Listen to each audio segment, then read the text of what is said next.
So hello everyone and welcome back to my channel. तो इस video में मैं एक्सप्लेन करने वाला हूँ हाल ही में रिलीज हुआ fantasy Korean drama My Demon का फर्स्ट एपिसोड। तो कहानी की शुरुआत में हमें बताया जाता है कि डेमंस असल में इंसानों के साथ ही रहा करते थे और इंसानों की मुसीबत में उनके गार्डियंस बनकर उन्हें प्रोटेक्ट करते थे। सीन कट होता और हमें फीमेल लीड दोही को दिखाया जाता है जो घने अंधेरे में किसी से डर के भाग रही थी। वो एक जगह रुक जाती है, सामने देखती है तो कोई उसकी तरफ आ रहा था, जिसे देखकर वो मन में कहती है कि जो मेरे सामने से आ रहा है वो पता नहीं मुझे मारने या मुझे बचाने आ रहा है। मुझे पता नहीं कौन मेरा दोस्त है और कौन दुश्मन, पर चाहे जो भी हो वो उस आदमी की तरफ भागने लग जाती है। इसी के साथ सीन कट होता है और हमें 200 साल पहले का सीन दिखाया जाता है जहाँ एक टेंट जैसे चर्च के अंदर लोग काफी डरे हुए थे, गॉड से प्रे कर रहे थे। वहीं चर्च का फादर उन्हें डेमंस के बारे में बता रहा था, लेकिन कुछ ही देर में वहाँ काले कपड़ों में गुवॉन आ जाता है, जिसे देखकर सभी लोग डेमन आ गया कहकर भाग जाते हैं। गुवॉन पेडेस्टल के ऊपर चढ़कर अपना फेस रिवील करता है और हमें पता चलता है कि वो एक डीमन है। वो यहाँ से जाने ही लगा था तभी एक छोटी बच्ची गुवॉन पे एक क्रॉस फेंक कर मारती है, जिससे उसके फेस पे कट लग जाता है। तभी चर्च का फादर बच्ची को यहाँ से ले जाने की कोशिश करता है, मगर वो नहीं जाती तो गुवॉन वो क्रॉस उठाकर बच्ची के हाथ में देकर चला जाता है। जाते हुए उसके फेस का कट भी गायब हो जाता है। चर्च से बाहर निकलकर वो एक चुटकी मार के अपना ड्रेस चेंज कर लेता है, वहाँ से जाने लगता है और बताता है कि इंसानों के 3 दुश्मन होते हैं, पहला उनकी बॉडी, दूसरी उनकी जरूरतें और तीसरा इविल स्पिरिट्स। थोड़ी देर में वो समंदर के पास पहुँच जाता है जहाँ एक आदमी मछलियाँ पकड़ने की कोशिश कर रहा था। गुवॉन उसके पास आकर कहता है कि मुझे लगता है कि तुम काफी टाइम से भूखे हो, क्या तुम्हारी विश है अपनी भूख मिटाने की? वो आदमी कहता है हाँ, पर मेरी कोई मदद नहीं कर सकता क्योंकि चारों ओर अकाल पड़ा हुआ है। गुवॉन कहता है किसने कहा? देखो समंदर में मछलियाँ भरी पड़ी है। ये कहकर वो चुटकी मारता है तो समंदर में बहुत सारी मछलियाँ उछलने लग जाती है। जो देख वो आदमी हैरान होता है, गुवॉन से कहता है कि मुझे समझ आ गया, तुम कोई गॉब्लिन हो। जो सुन गुवॉन तो उसे डांटते हुए कहता है कि तुम्हारी हिम्मत कैसे हुई मुझे उस गॉब्लिन जैसे अगली स्पिरिट से कंपेयर करने की? वो आदमी कहता है फिर तुम जरूर ड्रैगन किंग होगे। गुवॉन कहता है मैं उसके जैसा बुढ़ा नहीं हूँ। तो वो आदमी कहता है फिर तुम जरूर वो 9 टेल फॉक्स होगे। गुवॉन कहता है वो कुत्ते जैसे बदबू मारते हैं। तो वो आदमी पूछता है कि फिर तुम हो कौन? गुवॉन कहता है कि मैं अंडरवर्ल्ड का डीमन हूँ, जिसे तुम इंसान एविल स्पिरिट बुलाते हो। जो सुन उस आदमी को बिलीव नहीं होता, कहता है कि शायद मुझे इतनी ज्यादा भूख लग रही है, मैं कुछ भी इमेजिन कर रहा हूँ। लेकिन तभी वो देखता है कि एक बड़ी मछली उछलते हुए उसकी ओर आ रही है, जो आकर उसके ऊपर गिर जाती है, जिससे उसे गुवॉन की बात पर बिलीव हो जाता है। कहता है कि क्या तुम सच में मेरी विश पूरी कर सकते हो? तभी गुवॉन एक कॉन्ट्रैक्ट दिखाता है, उससे कहता है तुम्हारी ये विश फ्री में पूरी नहीं होगी, इसके बदले में तुम्हें मेरे साथ एक डील करना होगा। पूछने पर बताता है कि ये डील 10 साल का होगा। 10 सालों में तुम कभी भी भूखे नहीं रहोगे, पर उसके बाद तुम्हारी बॉडी मर जाएगी और तुम्हारी आत्मा अंडरवर्ल्ड चली जाएगी। तो आदमी पूछता है कि आखिर ये अंडरवर्ल्ड है क्या? गुवॉन बताता है कि जिसे तुम इंसान नरक कहते हो। पर वो आदमी इतना भूखा था कि वो और कुछ नहीं सोचता, बस अपनी बाकी जिंदगी भूख मिटाना चाहता था, इसीलिए कहता है कि मैं डील के लिए तैयार हूँ। तो गुवॉन उसके उंगली में सुई चुभाकर खून से कॉन्ट्रैक्ट साइन कराता है और हमें वॉइस ओवर से बताया जाता है कि डेमंस इसी तरह इंसानों की मजबूरियों का फायदा उठाकर उन्हें लालच देकर अपने जाल में फंसाते हैं। तो इसके बाद ही वो आदमी बहुत सारी मछलियाँ पकड़ लेता है और गॉड का शुक्रिया अदा करता है। तो गुवॉन उससे कहता है कि 10 साल बाद मिलते हैं और चला जाता है। जिसके बाद सीन शिफ्ट होता है प्रेजेंट टाइम यानी कि 2023 में, जहाँ 2023 कोरिया सीईओ का अवार्ड फंक्शन दिखाया जाता है, जहाँ हम अपनी फीमेल लीड दोही को देखते हैं, जिससे एक बंदा फ्लर्ट करने आ जाता है उसे यहाँ की वेट्रेस समझकर। लेकिन तभी अनाउंस होता है कि 2023 कोरिया सीईओ का अवार्ड मेरे ग्रुप की सीईओ मिस दोही को।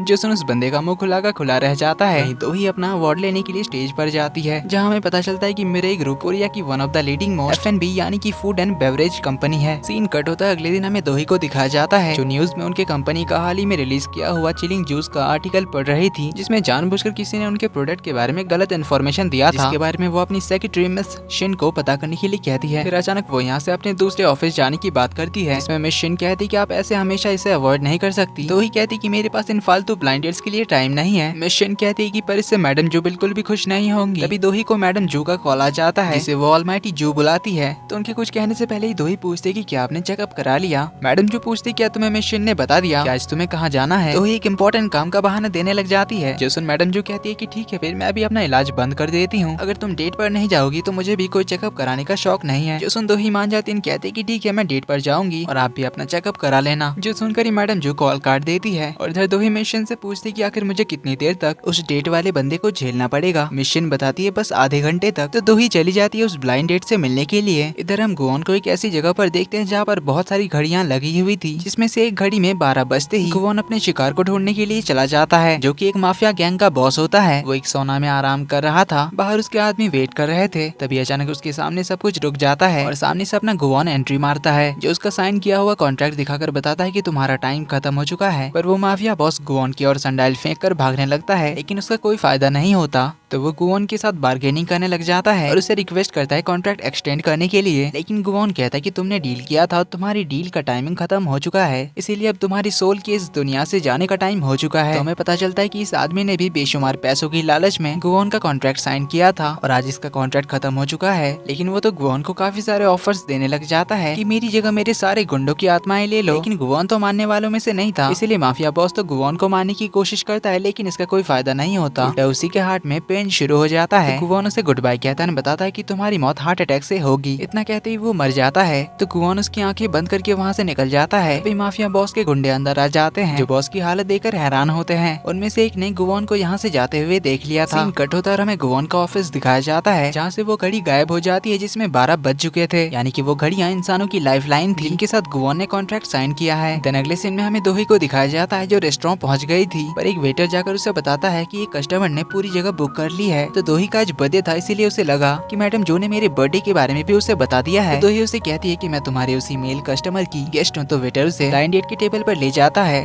तो दोही जाके उसके सामने बैठते ही कहती है कि मैं तुम्हें पहले ही बता देना चाहती हूँ कि मेरी शादी मेरे काम से हो चुकी है, इसीलिए मुझे लड़कों में कोई इंटरेस्ट नहीं है। लेकिन तभी वो ब्लाइंड डेट जो पेपर पढ़ रहा था वो पेपर नीचे करता है, जो कि हमारा गुवोन निकलता है, जिसे दोही देखते ही रह जाती है। पर भाई अपना सैवेज रिप्लाई देते हुए कहता है कि तुम शादी अपने पिलो से करो या फिर अपने काम से, मुझे क्या फर्क पड़ता है। अगर तुम्हें ऐसे ही किसी को अपना पर्सनल इन्फॉर्मेशन देने का शौक है तो मैं तुम्हारे बैंक अकाउंट का पासवर्ड जानना चाहूंगा। जो सुन दोही थोड़ा चिढ़ते हुए कहते कि क्या हम कभी साथ में स्कूल गए हैं। गुवोन रूडली कहता है कभी नहीं। दोही पूछते फिर क्या हमने कभी डेट किया है। गुवोन कहता है कोई चांस ही नहीं। तो दोही चिढ़ते हुए कहते कि अगर हम साथ स्कूल नहीं गए ना ही हमने कभी डेट किया तो आखिर तुम्हारे मैनर्स कहाँ है। गुवोन कहता है कि मेरे सामने इंसानों की कोई औकात नहीं है। जो सुन दोही को तो बहुत ही गुस्सा आता है, इसीलिए वो उठकर जाने लगती है। लेकिन तभी उसे मैडम जू का मैसेज आ जाता है, उस लड़की के साथ तुम्हारा सब कुछ सही चल रहा है ना, अगर कुछ भी गड़बड़ किया तो तुम्हें पता ही है मैं क्या करूंगी। इसीलिए दोही अपने फोन में टाइमर ऑन करती है 30 मिनट का और टेबल पर बैठ जाती है। जो देख गुवोन कहता है कि ओ हेलो, मैंने ये पूरा रेस्टोरेंट बुक किया है शांति से खाना खाने के लिए। दोही कहती है अच्छी बात है, पर थोड़ा ऑकवर्ड भी लग रहा है। तो गुवोन कहता है कि क्या तुम्हें समझ नहीं आता, शहर में और भी कई सारे रेस्टोरेंट्स हैं, तो तुम कहीं और नहीं जा सकती। जिस पे दोही कहती है तो तुम ही जाओ, तुम्हें तो पता भी होगा उन जगहों के बारे में। कहकर वो तो दूसरी और फेस कर लेती है। पर इससे गुवोन को तो बड़ा ही गुस्सा आ रहा था। वो मन में कहता है कि आखिर ये पागल इंसान इतनी जिद्दी क्यों है। दूसरी ओर हमें दोही के असली ब्लाइंड डेट को दिखाया जाता है, जो किसी अलग ही रेस्टोरेंट में बैठा हुआ था और वो दोही का प्रोफाइल देख रहा था, जिससे हमें पता चलता है जब वो 11 साल की थी तभी उसके मॉम एंड डैड की डेथ हो गई थी। तब मिराई ग्रुप की चेयरवुमन मैडम जो ने दोही को अडॉप्ट किया था और अब वही उनका मेन बिजनेस चला रही है, जिससे हमें समझ आता है कि दोही गलती से दूसरे रेस्टोरेंट में आ गई है और गुवोन को अपना ब्लाइंड डेट समझ रही है। तो दोनों शांति से खाना खा रहे थे, लेकिन दोही उसे सवाल करने लग जाती है, जिससे तो गुवोन का दिमाग खराब हो जाता है। वो कहता है कि शांत नहीं रह सकती क्या, पहले तुमने यहाँ आकर मुझे बहुत ही ज्यादा डिस्टर्ब किया है। जो सुन दोही भी कहती कि मुझे भी यहाँ आने का बिल्कुल भी शौक नहीं था, बस और कुछ मिनट के लिए पोलाइटली रहो और अपना बिहेवियर ठीक करो। कब से तुम मुझसे रूडली बात कर रहे हो। जिस पर गुवोन कहता है कि तुमने यहाँ आकर सबसे बड़ी रूड हरकत करी है। दोही कहती पहले तुमने मुझसे रूडली बर्ताव किया, इसीलिए मैं तुम्हें बस सच का आईना दिखा रही हूँ। देन उसे कहते हैं कि हमें कुछ बहानों के बारे में सोच लेना चाहिए, जिससे हम हमारी फैमिलीज को कन्विंस कर सके कि हमारे बीच कुछ भी सही नहीं हुआ। दोही तो खुद ही उसे आइडियाज सजेस्ट करे जा रही थी, पर इससे गुवोन तो बड़ा ही इरिटेट हो चुका था। वो दोही से कहता है कि आखिर तुम करने क्या आई हो यहाँ पर और मेरे साथ ऐसा क्यों कर रही हो। दोही कहती है कि मुझे कोई शौक नहीं है ये सब करने का, मैं बस ऊपर वाले का ऑर्डर फॉलो कर रही हूँ। गुवोन शॉकिंगली कहता है कि ऊपर वाला। दोही कहती है कि मैं ऑलमाइटी के ऑर्डर्स को कैसे मना करूँ। गुवोन ऑलमाइटी से गॉड समझ लेता है, क्योंकि वो ऊपर वाले का ऑर्डर और ऑलमाइटी से गॉड को समझ लेता है, जिसे वो तो थोड़ा नर्वस होकर पूछता है कि आखिर तुम हो कौन और तुम्हें किसने भेजा है। तो दोही अपना बिजनेस कार्ड निकालकर उसे देती है और गुवोन को अपना बिजनेस कार्ड देने के लिए कहती है। गुवोन कहता है कि मैं अपना पर्सनल इन्फॉर्मेशन किसी स्ट्रेंजर को नहीं देता। जिस पर दोही कहती है कि मुझे पता है कि तुम्हें भी यहाँ पर फोर्सफुली आना पड़ा मेरी तरफ, पर हमें एक दूसरे के साथ मिलकर काम करना चाहिए ताकि हम इस सिचुएशन से बचकर निकल सके। तो गुवोन उसे अपना बिजनेस कार्ड दे देता है, इससे हमें पता चलता है कि वो सुनवॉल फाउंडेशन का ओनर है। लेकिन दोही को इसके बारे में कुछ पता नहीं था। इस पर गुवोन तो उसे अपने फाउंडेशन के बारे में लेक्चर देने लग जाता है कि क्या तुम्हें मेरे लेजेंडरी फाउंडेशन के बारे में नहीं पता। वो न्यूज़पेपर में उसका पोस्टर भी दिखाता है और उसे बताता है कि मेरा फाउंडेशन ट्रेडिशनल आर्टिस्ट जैसे कि singers, dancers, actors, traditional painters इन सभी को सपोर्ट करता है, जिससे हमारा कल्चरल इम्पैक्ट बढ़ता है और आने वाले फ्यूचर के जनरेशंस को हमारे कल्चर के बारे में पता चलता है। तो तुम मेरे इस रेप्यूटेड इंस्टीट्यूशन के बारे में कैसे नहीं जानती कि तुम्हें अपने कल्चर और ट्रेडिशंस के बारे में जानना नहीं चाहिए। तो ही तो उसके लेक्चर से इरिटेट ही हो जाती है। तो उसे कहती कि मुझे सारे ट्रेडिशंस के बारे में पता है, पर मेरी सोच थोड़ी मॉडर्न है। तो गुवोन उससे पूछता है कि आखिर तुम्हारे उस ऊपर वाले का ऑर्डर क्या है। जो सुन दोही शॉकिंगली पूछते कि क्या तुम्हें इसके बारे में कुछ भी नहीं पता। गुवोन पूछता है कि आखिर यहाँ पर चल क्या रहा है। दोही कहती कि चलो जब तुमने पूछ ही लिया है तो हम इस ब्लाइंड डेट के बारे में बात कर लेते हैं। गुवोन शॉकिंगली पूछता है कि ब्लाइंड डेट। दोही कहती है हाँ, हम दोनों की सेटिंग कराने के लिए यहाँ पर भेजा गया है। जो सुन गुवोन शॉकिंगली कहता है कि क्या गॉड हमें सेट कराना चाहते हैं। जो सुन दोही तो हंसने ही लग जाती है और कहती है कि उन्हें गॉड बुलाना कुछ ज्यादा ही हो गया, मैंने तो बस उनका नाम ऑलमाइटी जू करके सेव किया है, तुमने तो उन्हें भगवान ही बना दिया। तब गुवोन को समझ आता है कि ऑलमाइटी जू एक इंसान इंसान है। जोसन वो तो हंसने ही लग जाता है, पर फिर कहता है वो पहले इंसान हो जिसने मुझे नर्वस फील कराया। तभी हम देखते हैं कि वही माफिया बॉस के गुंडे यहाँ पर पहुंच जाते हैं और दोही का सेट किया हुआ 30 मिनट का टाइम भी पूरा हो जाता है, इसीलिए वो गुवोन को गुड बाय कहकर जाने लगती है। और इधर वो गुंडे गुवोन की ओर आ रहे थे, तभी उनके रास्ते में एक वेटर केक लेकर पहुंच जाता है। तो वो गुंडा केक की प्लेट को उछाल देता है, जो केक उड़कर दोही के ऊपर गिरने जा रहा था,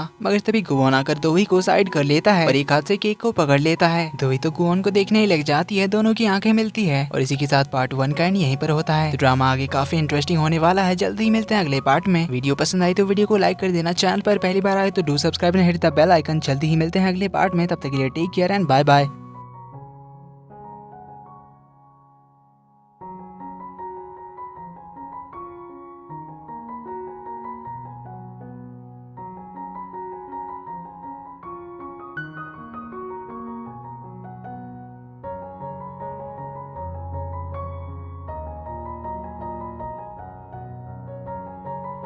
पार्ट 2 की शुरुआत वहीं से होती है जहाँ पिछला एपिसोड खत्म हुआ था। केक उछलकर दोही के ऊपर गिरने ही वाला था, मगर तभी गुवोन आकर दोही को साइड कर लेता है और दूसरे हाथ से केक को भी बचा लेता है। दोही तो बस गुवोन को देखने ही लग जाती है और उसके हैंडसमनेस पे फिदा हो जाती है। वो ब्लश करने ही लग गई थी, इसीलिए वो अभी आती है कि अगर वॉशरूम का बहाना देकर चली जाती है, जिसके जाने के बाद गुवोन तो केक को बड़े प्यार से देखता है, कहता है कि इसकी वजह से अभी मेरा केक खराब हो जाता। देन केक को लेकर वो खाने के लिए बैठ जाता है। वहीं इधर दोही तो कुछ और ही समझ बैठी थी कि इसने तो मेरे बर्थडे के लिए केक भी मंगाया है, शायद ये इतना भी रूड नहीं है, मेरे लिए बर्थडे केक का सरप्राइज लाया, वो भी इस तरह से। काफी यूनिक सोच है इसकी। ये कहकर वो तो गुवोन की तारीफ भी करने लग जाती है और ब्लश करने भी लग गई थी। वहीं तरफ अपना गुवोन तो बड़े चाव से केक का पहला बाइट खाने जा ही रहा था, लेकिन वो माफिया बॉस का गुंडा उसका फर्स्ट बाइट गिरा देता है और उसे धमकाने लग जाता है कि आखिर तू है कौन और तुझे किसने यहाँ भेजा है और तूने हमारे बॉस के साथ क्या किया। लेकिन गुवोन अभी केक खाने के मूड में था, इसीलिए उसे थोड़ा रुकने के लिए कहता है, बताता है कि मैंने 1 महीने पहले इस रेस्टोरेंट को बुक किया था शांति से मेरा फेवरेट केक खाने के लिए, इसलिए मुझे अभी डिस्टर्ब मत कर, पहले मैं ये प्यारा सा केक चख लेता हूँ, फिर तुम लोग को देखता हूँ। ये कहकर वो दूसरी बाइट खाने जाता है, मगर वो गुंडा उससे भी गिराकर केक को खराब कर देता है, जिससे गुवोन को तो बहुत ही ज्यादा गुस्सा आता है। इसलिए उन्हें कहता है कि बहुत तरह के कचरे होते हैं, कुछ रिसाइक्लेबल होते हैं और दूसरे नॉन रिसाइक्लेबल, और तुम्हें देखकर नहीं लगता कि तुम्हें रिसाइकल किया जा सकता है, क्योंकि तुम सब गंदी नाली के कचरे हो। जोसन वो गुंडा अपने बंदों से गुवोन को मारने के लिए कहता है। पहला गुंडा हथियार निकालकर उसे मारने जाता है, लेकिन गुवोन उसे न्यूज़पेपर में बंद कर देता है। अचानक उस बंदे को गायब देखकर सब लोग तो शॉक्ड रह जाते हैं, और जब गुवोन के हाथ के न्यूज़पेपर में उस बंदे की फोटो देखते हैं तो ये लोग तो और ज्यादा डर जाते हैं, पूछते हैं कि आखिर तुम हो कौन। दूसरा बंदा अटैक करने जाता है तो गुवोन उसे भी पेपर के अंदर खींच लेता है और उसकी भी पेपर में फोटो आ जाती है, लेकिन अभी दूसरे बंदे उसे मारने जाते हैं तो गुवोन पेपर को फोल्ड करके एक एक के सर पे मारने लग जाता है, जिससे वो सभी एक एक करके गायब हो जाते हैं, जिससे उन गुंडों का बॉस तो काफी ज्यादा डर जाता है। आखिर में गुवोन उन सभी को पेपर के अंदर खींच लेता है। वहीं दोही तो गुवोन के बारे में सोचकर ब्लश कर रही होती है, इसीलिए वो जल्दी से अपना टचअप कर लेती है और बाहर आ जाती है, लेकिन गुवोन तो अपने केक के बारे में सोचकर काफी ज्यादा गुस्सा था। दोही आकर उससे केक के बारे में पूछती है। गुवोन बताता है कि पार्टी खत्म हो चुकी है, इसलिए तुम भी निकलो। दोही कहती पर तुमने मेरा बर्थडे केक कैसे खा लिया। गुवोन कहता है किसने कहा तुम्हारा बर्थडे केक था, और वैसे तुम्हारी बर्थडे की मुझे क्यों पड़ी होगी, इसलिए चुपचाप यहाँ से निकल जाओ, तुमने मेरा काफी प्रीशियस टाइम वेस्ट कर दिया। जो सुन दोही को तो बहुत ही ज्यादा गुस्सा आता है और विश करके जाती कि दोबारा हमारी मुलाकात कभी ना हो। तो गुवोन कचरा साफ करने के लिए उस न्यूज़पेपर को वॉशरूम में फेंक आता है, जिससे वो सारे गुंडे बाहर आ जाते हैं। इधर दोही कंपनी वापस जा रही थी, लेकिन उसका मूड बहुत ही ज्यादा खराब था गुवोन की वजह से। तो वो मिशन से उस आर्टिकल के पीछे कौन था इसके बारे में पूछती है। मिशन बताती है कि ये काम आपका नाम खराब करने के लिए मैडम जू की बेटी सुआन का है, जो कि मेरे ग्रुप के एक सब्सिडियरी कंपनी मेरे अपैरल कंपनी की प्रेसिडेंट है। जो दोही कहती कि आखिर ये लोग मुझे शांति से रहने क्यों नहीं देते। तभी ट्रैफिक में एक बिल्डिंग के ऊपर दोही मेरे ग्रुप के बारे में एक न्यूज देखती है कि अभी मेरे ग्रुप के अंदर पावर स्ट्रगल चल रही है, यानी कि मैडम जू के बाद कौन कंपनी का चेयरपर्सन बनेगा। इसको लेकर कंपनी के ओनर्स के बीच फाइट शुरू हो चुकी है, जिससे फ्लैशबैक शुरू होता है मेरे ग्रुप के बारे में, जिसे एस्टेब्लिश किया था मैडम जू ने, जिनके 2 बच्चे हैं। बड़ा बेटा नोसुक, जिसे मैडम जू मेरे ग्रुप संभालने के काबिल नहीं मानती। दूसरी छोटी बेटी सुआन, जिसका हस्बैंड अब्रॉड में रहता है, क्योंकि सुआन को बचपन से पेरिस में रहने का बहुत मन था। तो सुआन के ट्विंस बच्चे हैं ऑस्टिन और जस्टिन, और नोसुक का एक बेटा है। वही मैडम जू का एक भाई भी है, जिनका बेटा जूसियोक भी इस पावर स्ट्रगल का कंटेंडर है, क्योंकि वो भी मैडम जू के दूसरी कंपनी संभालता है। और आखिर में मैडम जू को जिस पर सबसे ज्यादा भरोसा है वो है हमारी दोही, जिसे मैडम जू ने आज से 17 साल पहले अडॉप्ट किया था। तब से वो मैडम जू के लिए सबसे इम्पोर्टेंट है, और उन्होंने अभी तक सिर्फ दोही को ही अपना सारा काम संभालने का परमिशन दिया है, जिस वजह से मैडम जू के बच्चों को वो पसंद नहीं है। मगर मैडम जू के रहते वो उसे कुछ भी कह भी नहीं पाते। मगर दोही को ये साफ पता है कि वो इन सब के लिए एक वायरस की तरह है, जिसे ये सभी उनके साथ देखना नहीं चाहते। मगर मैडम जू दोही के बिना कुछ भी काम नहीं करती। कमिंग बैक टू प्रेजेंट, दोही को एक अननोन नंबर से कॉल आता है, जिसका नाम था तेजुन, जो मेरे ग्रुप के फाइनेंशियल टीम का हेड था। वो दोही को बताता है कि मेरे पास कुछ ऐसी इन्फॉर्मेशन है जिससे आप मेरे ग्रुप के चेयरपर्सन बन सकती है। मगर मिस्टर तेजुन वो बात फोन पर नहीं बताते हैं। तो अगर उसे इस बारे में जानना है तो उसे बाद में कांटेक्ट करने के लिए कहता है। दोही इससे पहले उससे कुछ पूछती वो कॉल काट देता है। मगर दोही को इस पावर स्ट्रगल में कोई इंटरेस्ट नहीं था, इसीलिए वो मिशन से कहती कि अब ये लोग मुझे भी इस पावर स्ट्रगल का हिस्सा बनाने के पीछे पड़े हुए हैं। तभी उसे मैडम जू का मैसेज आता है, जिसमें उन्होंने लिखा था कि लगता है मेरा टाइम आ गया है, फिर मिलेंगे हेवन में। जो देखकर दोही काफी घबरा जाती है, इसलिए वो जल्दी से हॉस्पिटल पहुंच जाती है, जहाँ वो मैडम जू को देखकर बहुत ज्यादा रोने लग जाती है, क्योंकि उसे लग रहा था कि मैडम जू अब नहीं रही। लेकिन वो तो अपनी आंखें खोलकर कहती है कि अब चिल्लाना बंद करो, मैं बस सो रही थी।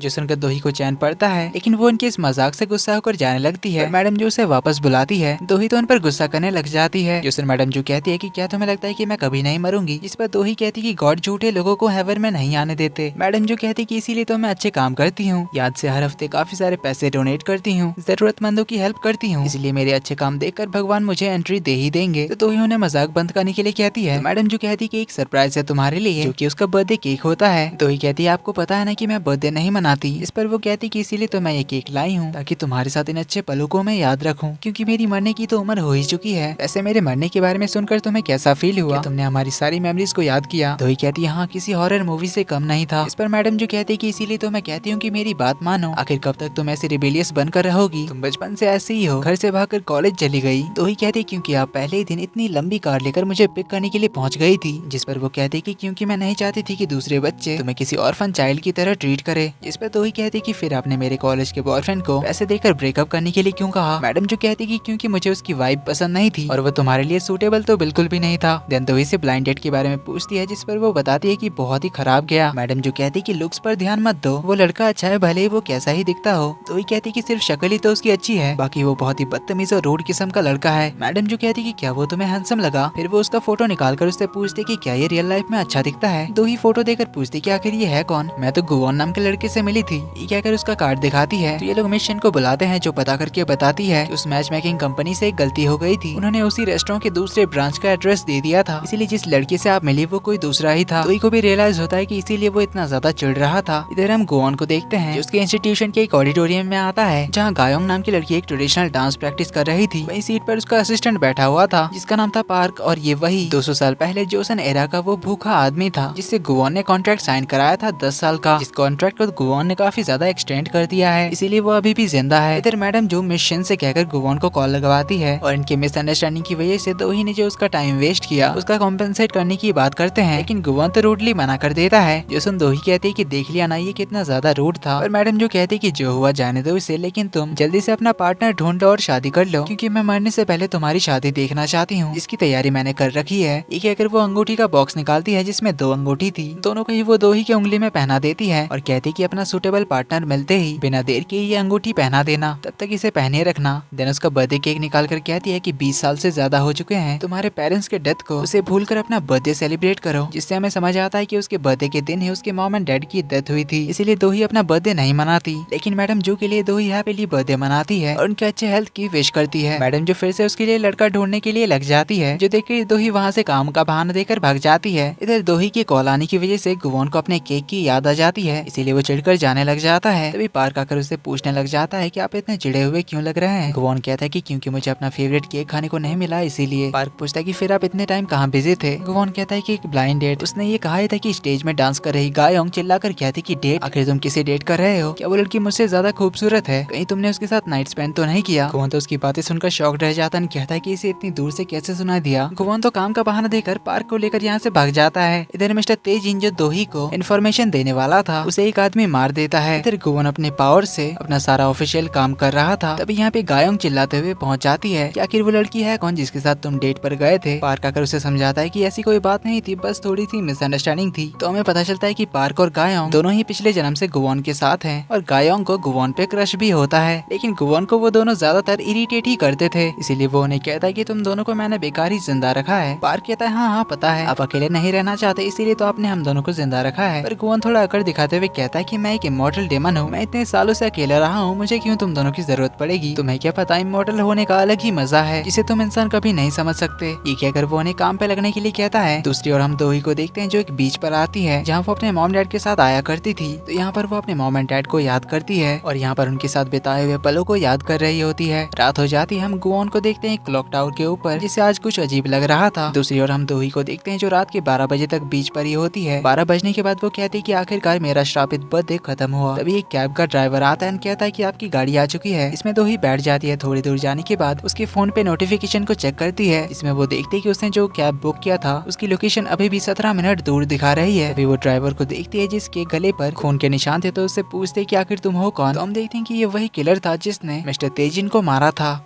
तो वो ड्राइवर गाड़ी रोककर कहता है कि ये पूछो कि तुम आखिर क्यों मरने वाली हो। कहकर वो उसे क्लोरोफॉर्म सुंघाकर बेहोश करने लग जाता है। जिस बीच वो उसे बताता है कि तुम्हारी मौत की वजह मैडम जू है। इतने में वो उसका मुंह दबाकर बेहोश कर देता है। लेकिन दोही ने नाटक किया था बेहोश होने का, इसलिए वो उस आदमी को धक्का देकर कार से बाहर निकल जाती है और भागने लग जाती है। और ये वही एपिसोड के शुरुआत का सीन था। इधर क्लॉक टावर के ऊपर से गुवन अपने शिकार को ढूंढ रहा था जिसकी कोई विश हो या फिर उसे किसी तरह की मदद चाहिए। तभी उसकी नजर पड़ जाती है दोही पर। तो उसकी तरफ इशारा करके कहता है कि मिल गई। उधर दोही भागते हुए जा रही थी, तभी सामने की ओर से गुवन आ जाता है जिसे देखकर वो तो हैरान होती है। और उसके दिमाग में यही सब बातें चल रही थी कि आखिर वो मुझे बचाने आ रहा है या फिर मारने। उसे शक भी हो रहा था कि कहीं एक किलर और वो एक साथ मिले हुए तो नहीं है। पर जो भी वो गुवन की ओर भाग कर जाती है और उसे हेल्प करने के लिए कहती है। पर गुवन कहता है इससे पहले तुम्हें मेरे साथ एक डील करनी होगी। दोही कहती कि अभी इन सब का टाइम नहीं है। उसके हाथ में चाकू है, दिखाई नहीं देता। गुवन कहता है ठीक है फिर देख लो तुम, मैं जा रहा हूँ। तो दोही उसे रोककर डील के लिए मान जाती है। गुवन कहता है कि वैसे तो मैं कॉन्ट्रैक्ट साइन करवाने से पहले किसी की हेल्प नहीं करता, और इस आदमी को देखकर मेरे हाथों में खुजली हो रही है। ये बोलकर वो उसे मारने जाता है।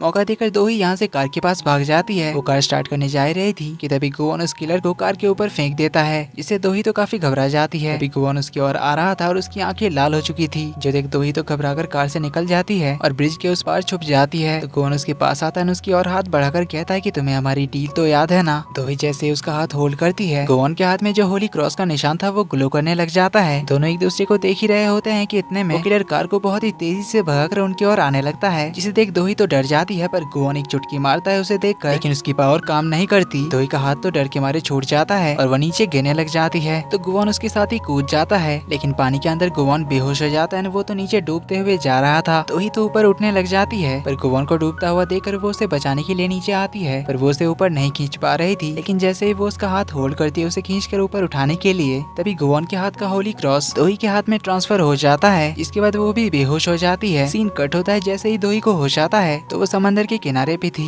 सामने गुवन को खड़ा देखकर वो उसके पास जाती है। उसका सर चकरा रहा था, वो अपने सर पे हाथ लगाती है। तभी गुवन को उसके हाथ में वो होली क्रॉस दिख जाता है, जिसे देखने के लिए वो उसका हाथ खींचता है और शॉकिंगली उसे देखने लग जाता है। तभी पानी का एक वेव पत्थरों से आकर टकराती है, जिससे पानी उनके ऊपर उड़ता है, लेकिन पानी हवा में ही रुक जाता है, जिसे देख दोही हैरान होती है। और इसी के साथ पार्ट 2 का एंड यहीं पर होता है।